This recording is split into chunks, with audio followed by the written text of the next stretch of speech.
Okay, this video is going to focus on factorizing quadratics, particularly with a focus on being able to make sure you can factorize a basic quadratic where we just have an x squared term at the front, and then being able to solve a quadratic equation by factorizing. Now, there are other ways of solving quadratics, but this video is just going to look at how you can solve them through the factorizing process.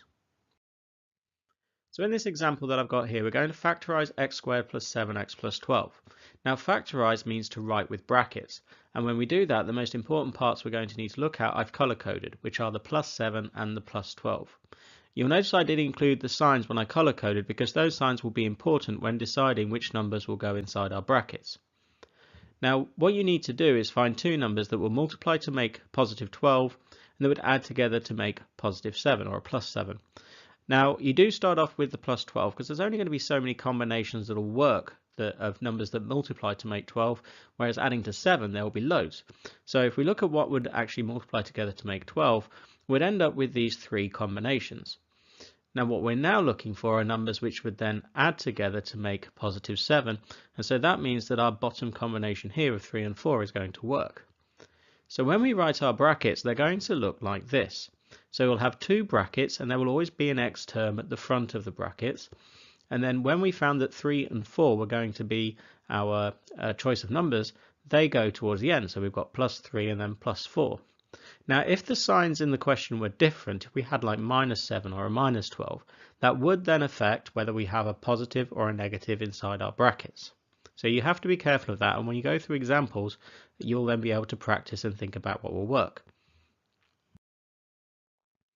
So in this next slide, I've got some examples that you can do. So when I bring this up, what I want you to do is to pause the video. So you could pause it now and then have a go at them, and then you'll find that there will be some answers afterwards. Now these questions are quite similar. They contain very similar numbers, but they do have differing signs. So that's what you want to be looking at.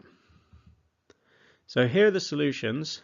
These are the correctly factorized expressions for what we started with, and you'll notice that the values will change to plus, positive and negative just to match particularly the questions.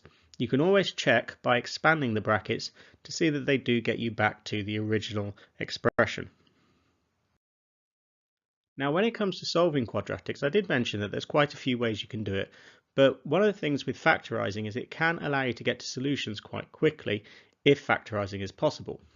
So a quadratic equation would look typically like this, where we have basically the same expression but now with equals 0 at the end, making it the equation. So you want to find the values of x where you could put them into this left hand side and you'll get 0. Now when you factorize, you are able to find those values of x very quickly.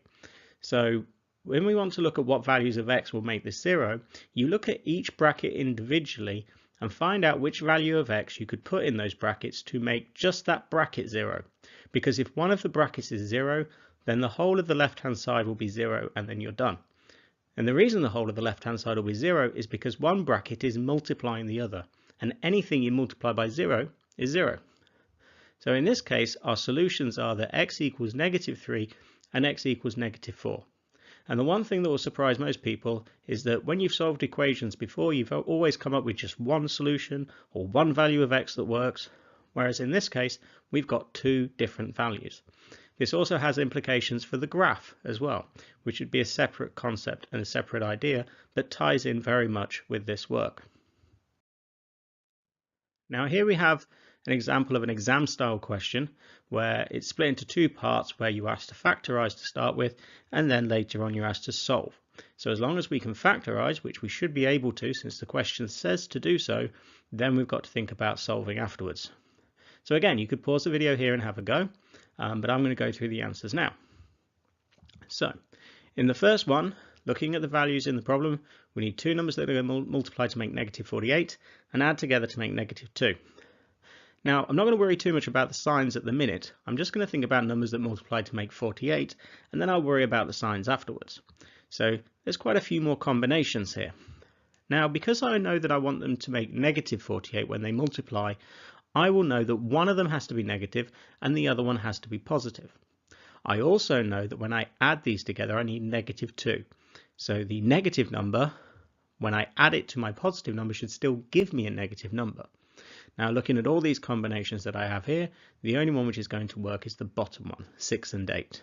Because I know that if I have positive 6 and negative 8, when I add those I will get my negative 2, and when I multiply them I'll get my negative 48.